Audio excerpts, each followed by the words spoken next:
So balance sheet വരയ്ക്കുക.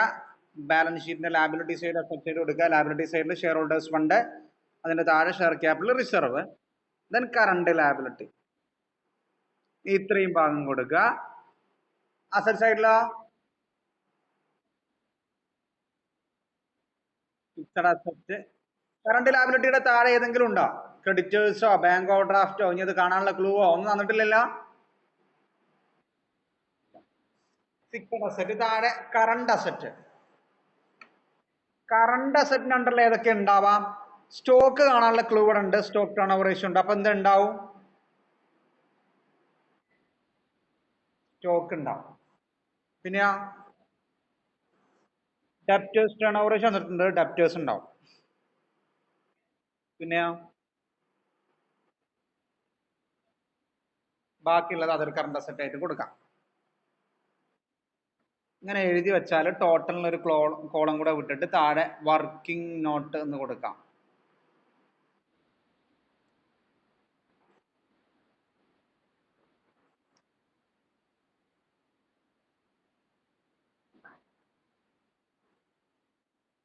കൊടുത്താ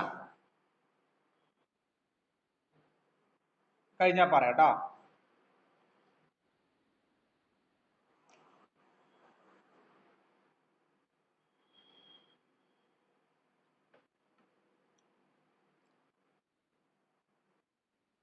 കഴിഞ്ഞു. കുട്ടികളെ നമ്മൾ ഏത് വെച്ചിട്ട് ഇവിടെ കട്ടായിക്കും? ഏതെങ്കിലും ഒന്ന് കിട്ടണതിന്ന്. Share holders fund, current liability, fixed asset, current അസറ്റിൽ സ്റ്റോക്കോ ഡെപ്റ്റേഴ്സോ അതർ കറണ്ട് അസറ്റോ. ഇവിടെ കുട്ടികളെ കിട്ടുക നമ്മൾ ശ്രദ്ധിക്കുക. ഡയറക്റ്റ് കിട്ടാനുള്ള ചാൻസ് ഡെപ്റ്റേഴ്സും സ്റ്റോക്കും അറ്റ് എ ടൈം കിട്ടും. ഡെപ്റ്റേഴ്സും സ്റ്റോക്കും കിട്ടും. ഏതും മ്യൂച്വലായിട്ട് കണ്ടുപിടിക്കാം. പക്ഷെ ഡെപ്റ്റേഴ്സ് മാത്രം കിട്ടിയോണ്ട് നമുക്ക് കാര്യമല്ല. സ്റ്റോക്ക് കിട്ടിക്കഴിഞ്ഞാൽ നമുക്ക് ഒരു ഐഡിയ ഉണ്ട്. എന്താണ്? സ്റ്റോക്കും ലിക്വിഡ് റേഷ്യോയും ദെൻ കറണ്ട് റേഷ്യോയും വെച്ചിട്ട് നമുക്ക് കറണ്ട് അസറ്റും കറണ്ട് ലാബിലിറ്റിയും കണ്ടുപിടിക്കാം. ഏതുപോലെ? കറണ്ട് റേഷ്യോയും ലിക്വിഡ് റേഷ്യോയും വർക്കിംഗ് ക്യാപിറ്റലും വെച്ചിട്ട് കറണ്ട് അസറ്റും കറണ്ട് ലാബിലിറ്റിയും സ്റ്റോക്കും കണ്ടുപിടിക്കുന്നത് പോലെ തന്നെ കറണ്ട് റേഷ്യോയും ലിക്വിഡ് റേഷ്യോയും സ്റ്റോക്കും വെച്ച് കറണ്ട് അസറ്റും കറണ്ട് ലാബിലിറ്റി ഒക്കെ കണ്ടുപിടിക്കാം. കണ്ടുപിടിച്ചൂടെ? അപ്പൊ ആദ്യത്തെ പണി ഏത് കണ്ടുപിടിക്കല? Computation of stock. അപ്പൊ ഇവിടെ ബേസ് സ്റ്റോക്ക് എന്നാണ് തുടങ്ങേണ്ടത്. ചിലത് നേരിട്ട് സെയിൽസിന്റെ പെർസെൻറ്റേജുകളൊക്കെ തരും. അപ്പൊ അതൊക്കെ നേരിട്ട് അത് കാണാം. ഇപ്പൊ ഫോർ എക്സാമ്പിൾ ഇവിടെ അങ്ങനത്തെ ഐറ്റം ഇവിടെ തന്നിട്ടില്ല. ചിലപ്പോൾ തരും സെയിൽസ് ടു ഫിക്സഡ് അസറ്റ്. അപ്പൊ നമുക്ക് അവിടെ നിന്ന് തന്നെ കണ്ടുപിടിക്കാം. വേറെ പണികളൊന്നുമില്ല. അപ്പൊ ആദ്യം ഹെഡ് കൊടുക്ക് കമ്പ്യൂട്ടേഷൻ ഓഫ് സ്റ്റോക്ക്. ബ്രാക്കറ്റ് കൊടുക്കുക by using stock turnover ratio.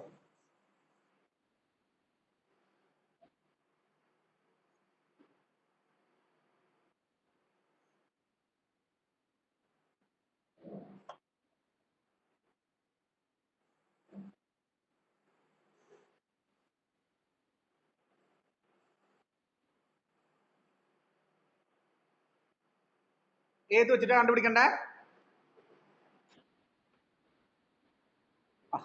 ഈ പ്രോബ്ലത്തിൽ വർക്കിംഗ് ക്യാപിറ്റൽ ഉണ്ടായിരുന്നെങ്കിൽ നമ്മൾ ഒന്നും ചിന്തിക്കാൻ നിൽക്കൂല. കറണ്ട് അസറ്റും കറണ്ട് ലാബിലും നമ്മൾ വർക്കിംഗ് ക്യാപിറ്റൽ കണ്ടുപിടിക്കും. പക്ഷെ വർക്കിംഗ് ക്യാപിറ്റൽ ഇവിടെ തന്നിട്ടില്ല. അതാണ് മെയിൻ ഇഷ്യൂ. അപ്പൊ ആദ്യം സ്റ്റോക്ക് കണ്ടുപിടിക്കണം, എന്നിട്ട് മറ്റേ ബേസ് ഒക്കെ കണ്ടുപിടിക്കണം. അപ്പൊ ഏത് വെച്ചിട്ട് കണ്ടുപിടിക്കാൻ പോകുന്നേ? താഴെ കൊടുക്കുക. ആദ്യം സ്റ്റോക്ക് ടേൺ ഓവർ റേഷ്യോന്റെ ഇക്വേഷൻ ജസ്റ്റ് ആണ് എഴുതി വെക്കുക. എന്നിട്ട് നമുക്ക് അതിന് സ്റ്റോക്ക് വേർതിരിക്കാം. താഴെ കൊടുക്കുക. ഇതേപോലെ എഴുതണ്ട, ഞാൻ പറഞ്ഞുതരാം. ഒന്നുകൂടെ നമുക്ക് ഉഷാറായിട്ട് എഴുതാം. STR stock turnover ratio equal to എന്താണ്?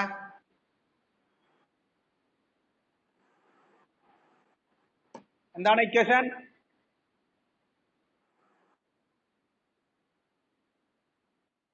Cost of goods sold divide by average stock.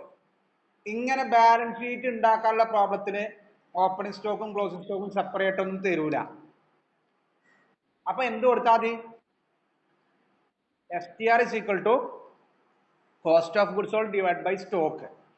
എന്താ കൊടുക്കണ്ടേ? STR is equal to stock എങ്ങനെ വേർതിരിക്കുക? സ്റ്റോക്ക് ഇങ്ങോട്ടും പോരുക, STR അപ്പുറത്തേക്കും പോവുക. അപ്പൊ സ്റ്റോക്കിന്റെ ഇക്വേഷൻ എങ്ങനെയായിട്ട് മാറും? Stock is equal to cost of goods sold divided by stock turnover ratio, STR. Stock turnover ratio inventory turn over ratio കൂടെ പറയട്ടെ, ഞാൻ കണ്ടിട്ട് ഞെട്ടാൻ നിൽക്കരുത്. അങ്ങനെ പറഞ്ഞിട്ടുണ്ടോ അറിയില്ല. ഇൻവെന്ററി എന്ന് പറഞ്ഞാൽ സ്റ്റോക്ക് പറഞ്ഞാലും സെയിം അല്ലേ?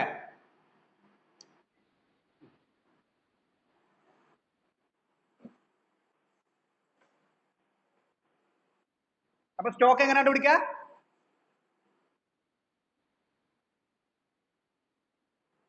Cost of goods sold divide by STR നമുക്ക് നേരിട്ട് തന്നിട്ടില്ലേ?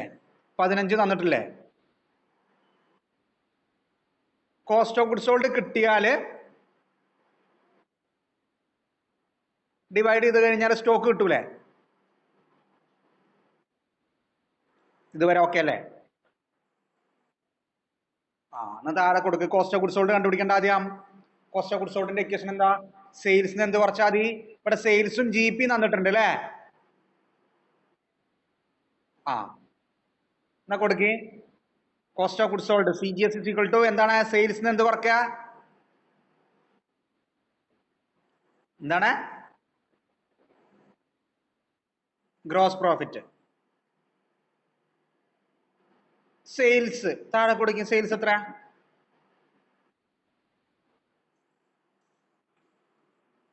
സെയിൽസ് തന്നിട്ടുണ്ട്. സെയിൽസ് എത്ര? ഇത് നോക്കാം. 20 lakh. GP പെർസെന്റേജിലല്ല തന്നെ. അപ്പൊ നേരെ പെർസെന്റേജ് കാണാം. സെയിൽസിന്റെ 25%.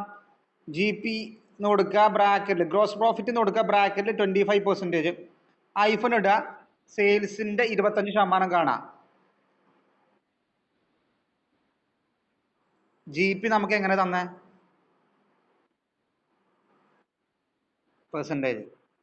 GP റേഷ്യോ എന്ന് പറയുന്നത് എന്താണ്? GP divide by sales into 100 എന്ന് പറഞ്ഞാല് സെയിൽസിന്റെ 25% ആര്? സെയിൽസിന്റെ എത്ര ശതമാനമാണ് ആര്? GP. ഗ്രോസ് പ്രോഫിറ്റ് അല്ലേ? അതങ്ങനെ ഇക്വേഷൻ തിരിച്ചിടൊന്നും നിൽക്കണ്ട. എത്രയാണോ സെയിൽസ് അതിന്റെ 25/100. അല്ലെങ്കിൽ നിങ്ങൾ ഇങ്ങനെ ഇതിനൊക്കെ നിൽക്കണം. എന്താ? GP is equal to GP ratio is equal to GP divided by sales into 100. എന്നിട്ട് 25% is equal to GP divided by sales 20 lakh into 100. അതിനൊന്നും നിൽക്കണ്ട, അതിനൊന്നും നമ്മൾ നിൽക്കണ്ട. അതാണ് നേരിട്ട് സെയിൽസിന്റെ എത്ര ശതമാനം? എത്ര ശതമാനം? GP റേഷ്യോ എന്ന് പറഞ്ഞു കഴിഞ്ഞാൽ അത് സെയിൽസിന്റെ പെർസെന്റേജാ. NP റേഷ്യോ എന്ന് പറഞ്ഞാൽ അതും സെയിൽസിന്റെ പെർസെന്റേജാ. നേരെ സെയിൽസിനാണ് പുട്ട് ചെയ്താൽ മതി. അപ്പൊ എത്ര കിട്ടുക? 20 lakh into 25/100.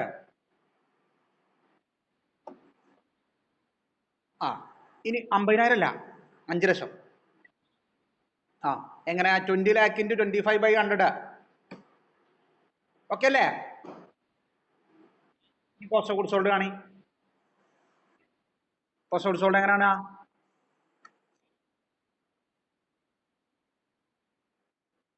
സെയിൽസ് എത്രയാ?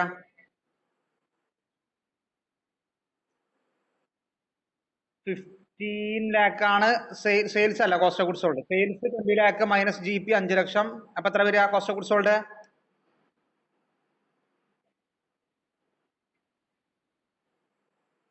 ഏ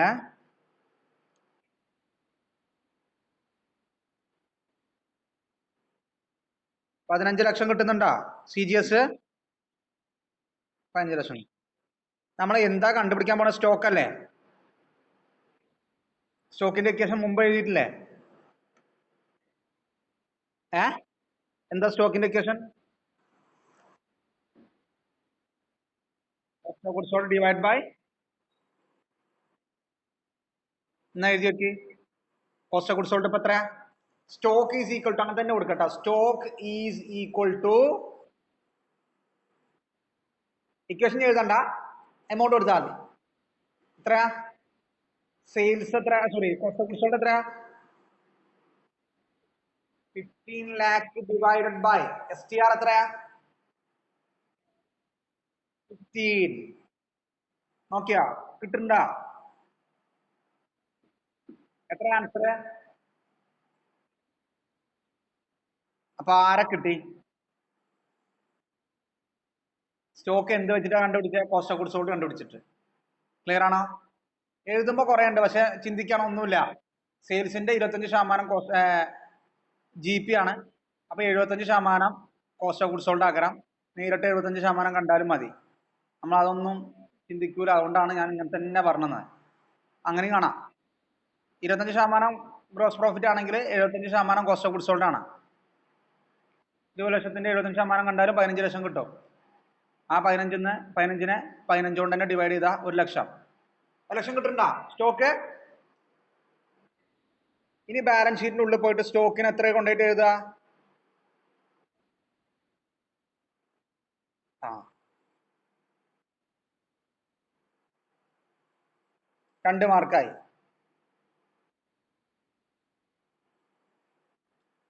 അടുത്തത് ഈ സ്റ്റോക്കും കറണ്ട് റേഷ്യോയും ലിക്വിഡ് റേഷ്യോയും വെച്ചിട്ട് നമുക്ക് എന്തൊക്കെ കാണാം? നമ്മൾ ചെയ്തതാണ്. കറണ്ട് റേഷ്യോയും ലിക്വിഡ് റേഷ്യോയും സ്റ്റോക്കും വെച്ചിട്ട് എന്തൊക്കെ കാണാം? കറണ്ട് അസറ്റും കറണ്ട് ലാബിലിറ്റിയും. എന്നാ താഴെ കൊടുക്കി രണ്ടാമത്തെ വർക്കിംഗ് നോട്ട് എന്താണ്? കമ്പ്യൂട്ടേഷൻ ഓഫ് അല്ലെങ്കിൽ calculation of current asset and current liability by using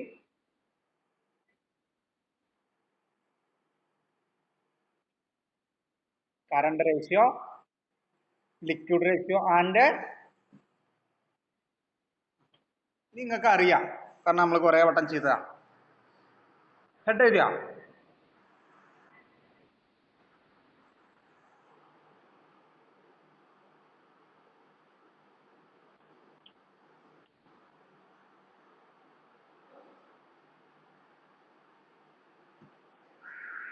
current ratio താഴെ കൊടുക്കുക. ഹെഡ് എഴുതി കഴിഞ്ഞ എന്താ കറണ്ട് റേഷ്യോയുടെ ഇക്വേഷൻ?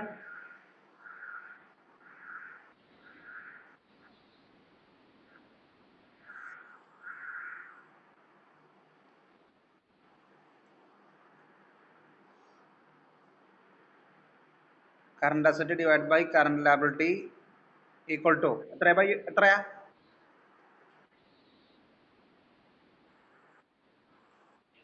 അല്ലേ? 1.5 ഡിവൈഡ് ബൈ 1 അല്ലേ? കറണ്ട് റേഷ്യോ 1.5:1 അല്ലേ? അല്ല കുട്ടികളെ, ഇത് സംശയം ഉണ്ടോ? ഈ എഴുതി സംശയം ഉണ്ടോ? ഇല്ല. ഇനി ലിക്വിഡ് റേഷ്യോ എഴുതിക്കോളി, നല്ല സ്റ്റോക്ക് എത്തുള്ളൂ. ലിക്വിഡ് റേഷ്യോ എത്ര? എന്താ? Liquid asset divide by current liability.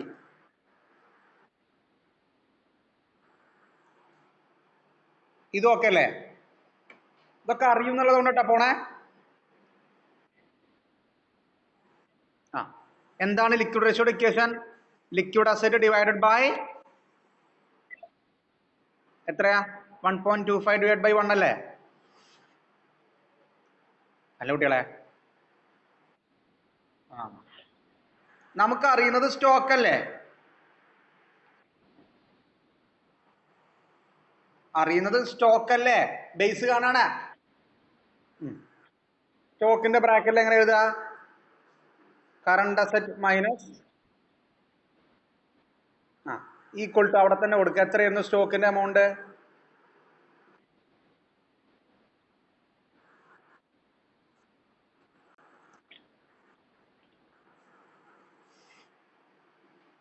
ഇനി എന്താ ചെയ്യാറ്?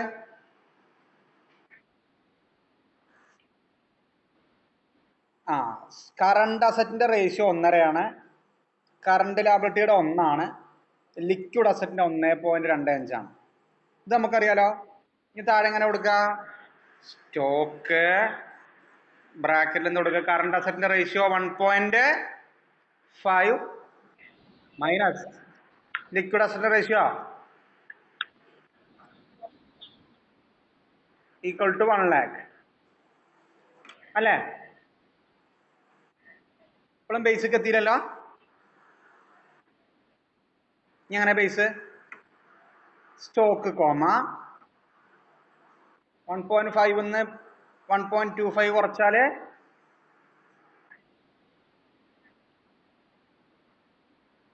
Stock 0.25 is equal to ഇതെന്തിലാക്കുക?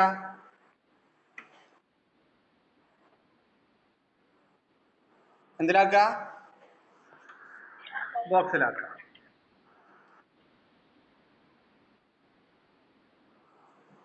ഇനി എന്ത് ചെയ്യാ? നമുക്ക് എന്തൊക്കെ കാണണ്ടേ? ഏതൊക്കെ കാണാന്നാ പറഞ്ഞ? കറണ്ട് അസറ്റ് അല്ലേ? കറണ്ട് അസറ്റിന്റെ റേഷ്യോ എത്രയാ? കറണ്ട് അസറ്റിന്റെ റേഷ്യോ, കറണ്ട് റേഷ്യോ അല്ല, 1.5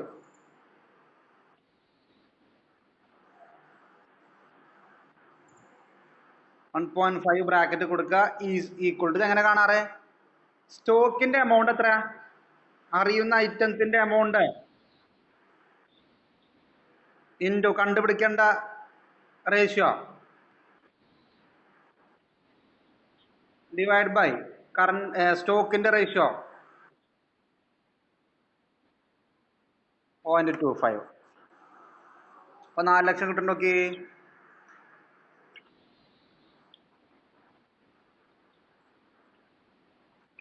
ഉണ്ടോ?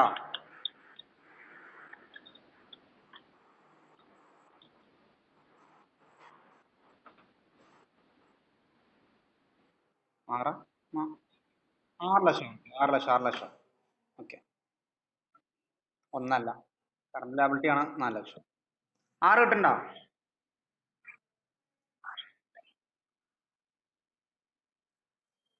ഓക്കെ, അപ്പൊ കറണ്ട് അസറ്റായി. ഇനി എന്താ? ഇതേപോലെ കണ്ടുപിടിക്ക്. കറണ്ട് ലാബിലിറ്റിയുടെ റേഷ്യോ എത്രയാ? 1. എങ്ങനെ കാണാം? 1 lakh into 1 divide by point. ഇപ്പൊ ഞാൻ പറഞ്ഞ 4 ലക്ഷം കിട്ടും. നോക്കി,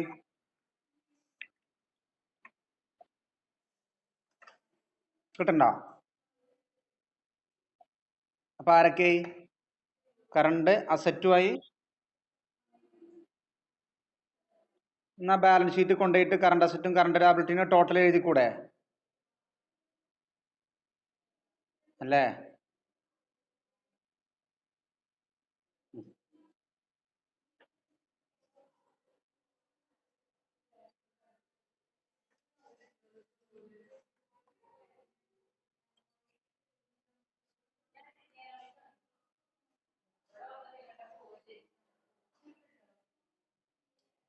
ഇനി എന്താ? അപ്പൊ ആരൊക്കെ കിട്ടി? കറണ്ട് അസറ്റ് കിട്ടി, കറണ്ട് ലാബിലിറ്റി കിട്ടി, സ്റ്റോക്ക് കിട്ടി. സ്റ്റോക്ക് കിട്ടിയാ? അല്ലേ? ഇതൊക്കെ കൊണ്ടുപോയിട്ട് എഴുതും ചെയ്തില്ലേ? ഇനി നമുക്ക് ഡെപ്റ്റേഴ്സ് കണ്ടുപിടിക്കേണ്ടത്. ആ കറണ്ട് അസറ്റും കറണ്ട് ലാബിലിറ്റിയും ഫുള്ളാക്കാം, എന്നിട്ട് മേലക്ക് ഇങ്ങനെ പോവാം. താഴെ കൊടുക്കി കാൽക്കുലേഷൻ ഓഫ് എന്താണ്? ഡെപ്റ്റേഴ്സ് ബൈ യൂസിങ് എന്ത് വെച്ചിട്ടാ? ഡെപ്റ്റേഴ്സ്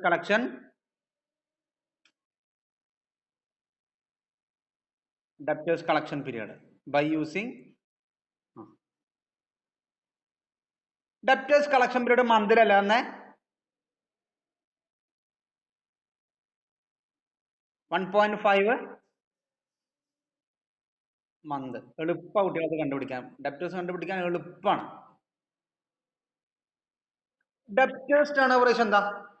തുടക്കത്തിൽ മാത്രങ്ങൾ ആ ഇക്വേഷൻ ഒക്കെ എഴുതാം, പിന്നെ ഡെപ്റ്റേഴ്സ് കണ്ടുപിടിക്കാനുള്ള ഡയറക്റ്റ് ഇക്വേഷൻ എഴുതിയാൽ മതി. ഡെപ്റ്റേഴ്സ് കളക്ഷൻ പീരീഡ് ഡയറക്റ്റ് ആയിട്ട് കണ്ടുപിടിക്കാൻ ഒരു ഇക്വേഷൻ ഞാൻ പറഞ്ഞിട്ടുണ്ട്. ഡയറക്റ്റ് ആയിട്ട് ഡെപ്റ്റേഴ്സ് കളക്ഷൻ പീരീഡ് കണ്ടുപിടിക്കാൻ ഒരു ഇക്വേഷൻ തന്നിട്ടുണ്ട്. എങ്ങനെയാ? Debtors turnover ratio is equal to direct equation. Okay okay, എടുത്ത് നോക്കി.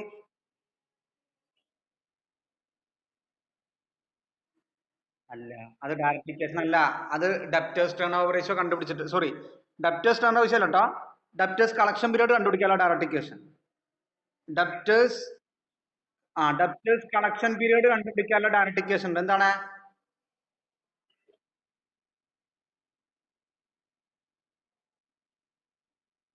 അത് ഡയറക്റ്റ് ഇക്വേഷൻ അല്ല, അത് നമ്മൾ DPR കണ്ടുപിടിച്ചിട്ടുള്ള ഇക്വേഷൻ അല്ലേ. അതല്ലാതെ ഡയറക്റ്റ് ആയിട്ട് നമുക്ക് ഒന്നും തരാതെ എന്താണ് കളക്ഷൻ പീരീഡ് കണ്ടുപിടിക്കാൻ ഒരു ഇക്വേഷൻ നമ്മൾ പഠിച്ചിട്ടുണ്ട്. Very good. Average debtors plus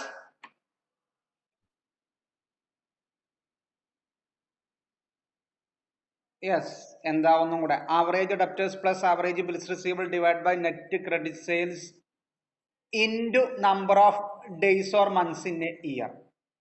ഇവിടെ ബിൽസ് റിസീവബിൾ ഒന്നും ഇല്ലല്ലോ, ഡെപ്റ്റേഴ്സ് മാത്രമേ ഉള്ളൂ, ആവറേജ് ഒന്നും ഇല്ലല്ലോ, ഇല്ല. അപ്പൊ അതിന്റെ ഇക്വേഷൻ എങ്ങനെയാവുന്നോ? താഴത്ത് കൊടുക്കാം, ഒന്നുകൂടെ വൈഡായിട്ട് കിട്ടാം. ഡെപ്റ്റേഴ്സ് ഡിവൈഡ് ബൈ എന്താണ്? എന്താ കുട്ടികളെ? ഡെപ്റ്റേഴ്സ് ഡിവൈഡ് ബൈ, ഇവിടെ ക്രെഡിറ്റ് സെയിൽ ഒന്നും തന്നിട്ടില്ലല്ലോ, ഉണ്ടോ? Cash sale തന്നിട്ടുണ്ടോ?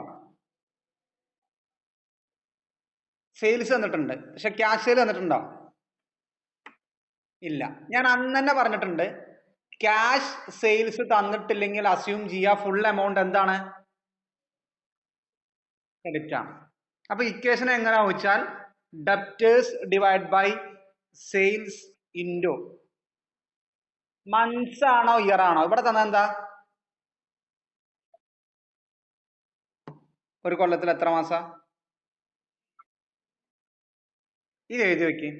Debtors collection period is equal to debtors divided by, balance sheet ഉണ്ടാക്കുമ്പോൾ ഇത്ര ആവശ്യം ഉണ്ടാവുള്ളൂ, debtors divided by sales into, ചിന്തിക്കേണ്ട കുട്ടികളെ, ക്രെഡിറ്റ് സെയിൽ തന്നെയാണ് എടുക്കേണ്ടത്.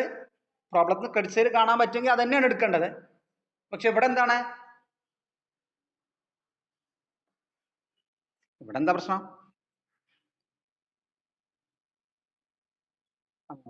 ക്യാഷ് സെയിൽസ് ഇല്ല അല്ലെ? ഇതല്ല ഇക്വേഷന്. ഇത് ഏത് കാണാനുള്ള ഇക്വേഷനാ? ഡെപ്റ്റേഴ്സ് കളക്ഷൻ പീരീഡ് കാണാനല്ലേ? നമുക്ക് ഡെപ്റ്റേഴ്സ് കളക്ഷൻ പീരീഡ് അല്ലല്ലോ കാണണ്ടേ, അത് നമുക്ക് തന്നിട്ടില്ലേ, അത് വെച്ചിട്ട് ഡെപ്റ്റേഴ്സ് അല്ലേ കാണണ്ടേ. അപ്പൊ അതിന് എന്ത് ചെയ്യാന്നോ, താഴെ കൊടുക്ക്, ഡെപ്റ്റേഴ്സ് ഈസ് ഈക്വൽ ടു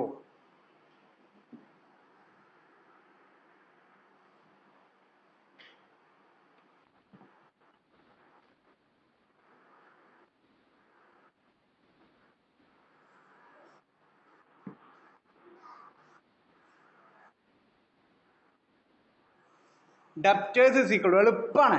എന്താണ് debtors is equal to? Sales into എന്താ കുട്ടികളെ? സെയിൽസ് ഇൻറ്റു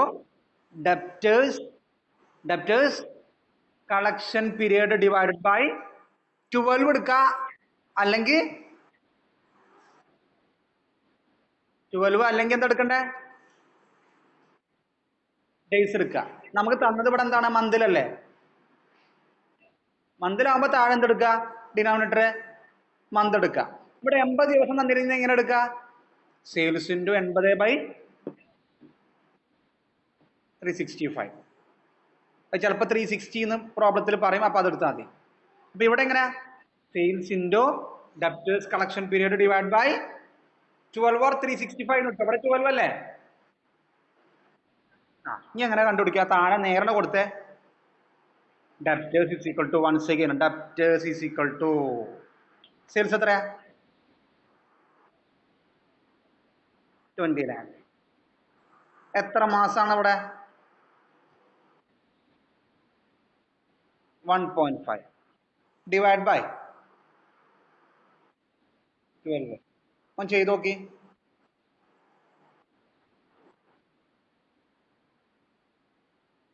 ഏ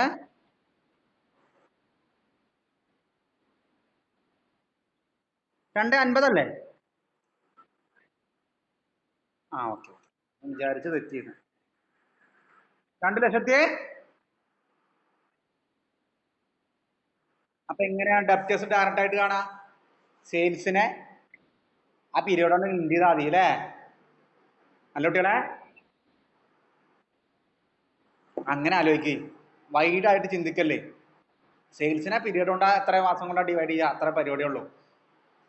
1.5 ഡിവൈഡ് ബൈ 12 ഡേയ്സ് ആണെങ്കിൽ 80 ആണെങ്കിൽ 80/365. എന്നിട്ട് ആ സെയിൽസ് കൊണ്ട് ഇൻഡ് ചെയ്താൽ മതി. ക്യാഷ് സെയിൽ എന്നുണ്ടെങ്കിൽ ക്യാഷ് സെയിൽ കുറച്ച് ക്രെഡിറ്റ് സെയിലിന്റെ മുകളിൽ കാണാം. അപ്പൊ ഡെപ്റ്റേഴ്സ് കിട്ടിയോ? ഇനി ഡെപ്റ്റേഴ്സ് എവിടെ കൊണ്ടുപോയിട്ട് എഴുതുക? ഡെപ്റ്റേഴ്സ് എവിടെ കൊണ്ടുപോയിട്ട് എഴുതുക? ബാലൻസ് ഷീറ്റില്. ഇപ്പൊ എന്തൊക്കെ കിട്ടി? കറണ്ട് അസറ്റ് കിട്ടിയിരുന്നില്ലേ? സ്റ്റോക്ക് കിട്ടി. ഡെപ്റ്റേഴ്സ് കൊണ്ടുപോയിട്ട് എഴുതി 2.5. ബാക്കിയുള്ള എന്താ? അപ്പൊ എത്ര അതർ കറണ്ട് അസറ്റ് വരിക? 6 ലക്ഷത്തിന് 3.5 ലക്ഷം കുറയ്ക്കാം. 3.5 എങ്ങനെ? സ്റ്റോക്കും ഡെപ്റ്റേഴ്സും കൂട്ടിയേ കുറയ്ക്കാം. 2.5 വരുന്നുണ്ടോ ബാലൻസ് ഉള്ളത്? ആ യെസ്. അപ്പൊ ആരുമായി മെയിൻ പരിപാടികളൊക്കെ കഴിഞ്ഞു.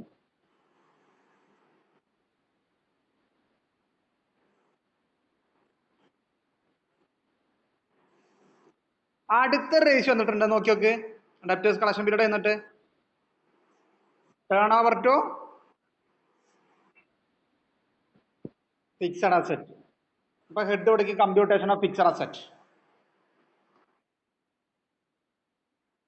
ഈ ഫിക്സഡ് അസറ്റ് ഇങ്ങനെ തന്നിട്ടില്ലെങ്കിലും നമുക്ക് ഇന്നലെ കഴിഞ്ഞ പ്രോബ്ലം ചെയ്തത് പോലെ തന്നെ കണ്ടുപിടിക്കാൻ വേണമെങ്കിൽ അതിന്റെ ആവശ്യമൊന്നുമില്ല. അവിടെ നേരിട്ട് ക്ലൂ ഉണ്ടാകുമ്പോൾ പിന്നെ അത് യൂസ് ചെയ്താൽ മതി. Turnover to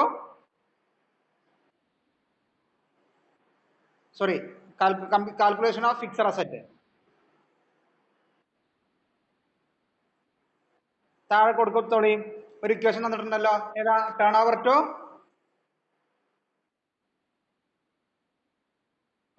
to fixed asset. Turnover അറിയുന്നത് കൊണ്ടാണ് നമ്മൾ ഡയറക്റ്റ് ആയിട്ട് അത് വെച്ചിട്ട് പുട്ടിയുന്നത്.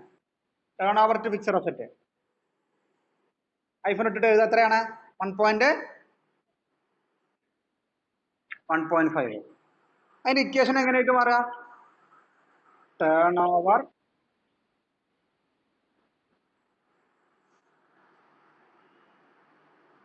Over divided by fixed asset is equal to 1.5 divided by 1. അതിന് തുല്യല്ലേ?